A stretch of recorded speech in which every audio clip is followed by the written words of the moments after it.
नमस्कार बच्चों, मैं अंजू गुप्ता आप सभी का अपने चैनल रंजनार्थ हिंदी की दुनिया में स्वागत करती हूँ। आज हम आपकी पाठ्य पुस्तक रिमझिम का पाठ 5 पढ़ेंगे, जिसका शीर्षक है जहाँ चाहा वहाँ रहा। यह शीर्षक ही अपने आप में रोचक है, जिसका अर्थ है कि अगर आप कुछ करने की चाहत रखते हैं तो उसे करने के लिए रास्ते भी अपने आप बनते चले जाते हैं, अर्थात उस कार्य को करने में आने वाली बाधाओं का समाधान भी स्वतः ही मिलता जाता है। आपके इस पाठ में भी हम एक ऐसी ही लड़की की कहानी पढ़ने वाले हैं जिसके हाथ काम नहीं करते थे।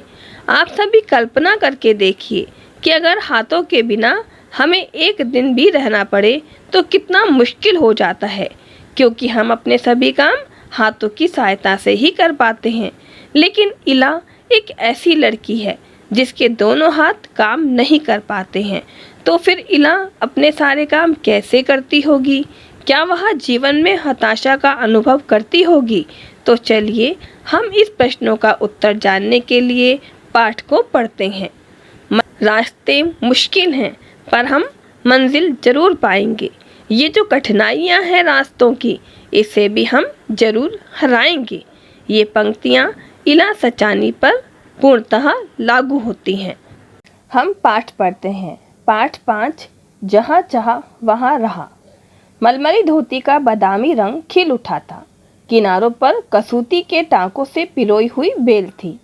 पल्लू पर भरवा टाके अपना कमाल दिखा रहे थे। सुनहरे रुपहले बेल बूटों से जान आ गई थी मलमल में। इन बेल बूटों को सजाया था इला सचानी ने। इला की हिम्मत की अनूठी मिसाल हैं ये कढ़ाई के नमूने, अर्थात मलमल की धोती या साड़ी जो कि बादामी रंग की थी, उसका बादामी रंग खिल उठा था, अर्थात वह सुंदर दिख रही थी।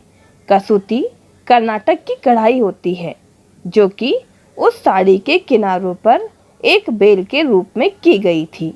साड़ी के पल्लू अर्थात आंचल पर जो भरवा टाके लगाए गए थे वो भी सुंदर लग रहे थे। उस मलमल की साड़ी में भिन्न भिन्न रंग के धागों से की गई भिन्न भिन्न कढ़ाई से जान आ गई थी, अर्थात वह बहुत ही सुंदर दिखाई दे रही थी। इन बेल बूटों को सजाने वाली लड़की का नाम इला सचानी था तथा यह कढ़ाई इला सचानी की हिम्मत का एक बड़ा उदाहरण है, जो कि हम सभी के लिए प्रेरणा है। 26 साल की इला गुजरात के सूरत जिले में रहती है। उनका बचपन अमरेली जिले के राजकोट गांव में अपने नाना के यहाँ बीता। सांझ होते ही मोहल्ले के बच्चे घरों से बाहर आ जाते। सांझ अर्थात शाम। जैसे ही शाम होती थी, दिन ढलता था, मोहल्ले के सारे बच्चे अपने घरों से बाहर आ जाते थे।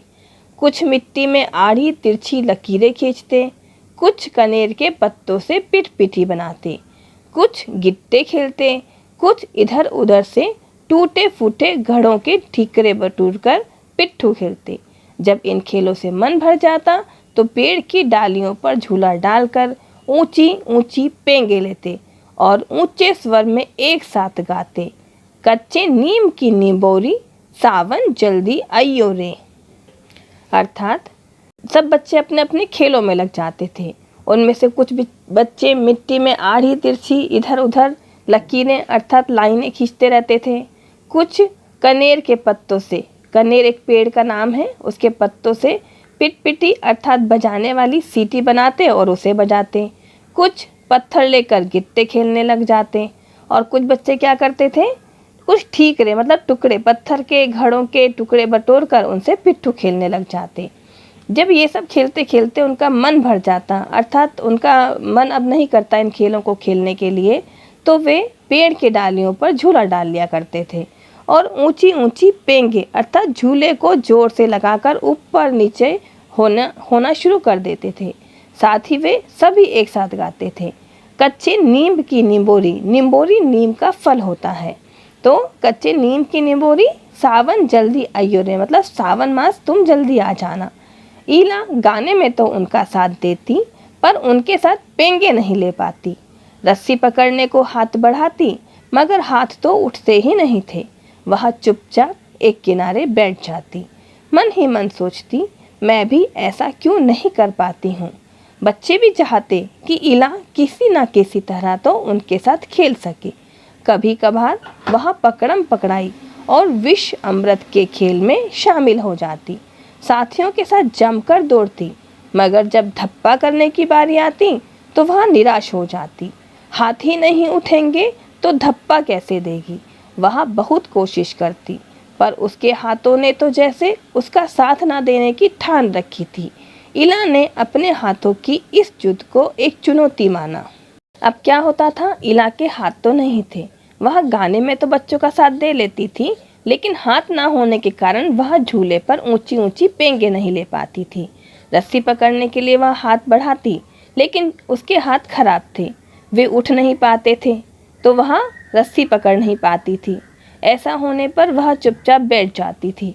अब उसके मन में बार बार एक ही विचार आता था कि मैं ऐसा क्यों नहीं कर पाती हूँ। जो साथ वाले बच्चे थे वो भी चाहते थे कि इला उनके साथ खेले। अब ऐसा होने पर बच्चे उसे ज़बरदस्ती अपने साथ खिलाते तो वह उनके साथ पकड़म पकड़ाई खेलती थी, विष अमृत खेलती थी। अब ये सब खेलते खेलते वह जमकर दौड़ तो लेती थी। जब धप्पा करने की, मतलब खेल के दौरान हाथ से छूना होता है, उसे धप्पा करना बोलते हैं। जब धप्पा करने की बारी आती, हाथ से उन्हें धप्पा करने की कोशिश करने लगती तो उसके हाथ ही नहीं उठते थे। अब वह धप्पा कैसे करेगी। कितनी ही कोशिश कर लेती थी पर उसके हाथ नहीं उठते थे, मतलब उसके हाथों ने तो उसका साथ ना देने की ठान रखी थी। लेकिन इला इतनी हिम्मत वाली थी, उसने अपने हाथों की इस जिद को, मतलब हाथ नहीं उठना चाहते थे, इस जिद को भी उसने एक चुनौती के रूप में ले लिया था कि कुछ भी हो जाए मैं इस काम को करके ही मानूंगी। चुनौती अर्थात ललकारना। उम्मीद है आपको यहाँ तक का पाठ समझ में आ गया होगा। अब इसको आगे समझने के लिए देखिए जहाँ चाहा वहाँ रहा भाग 2।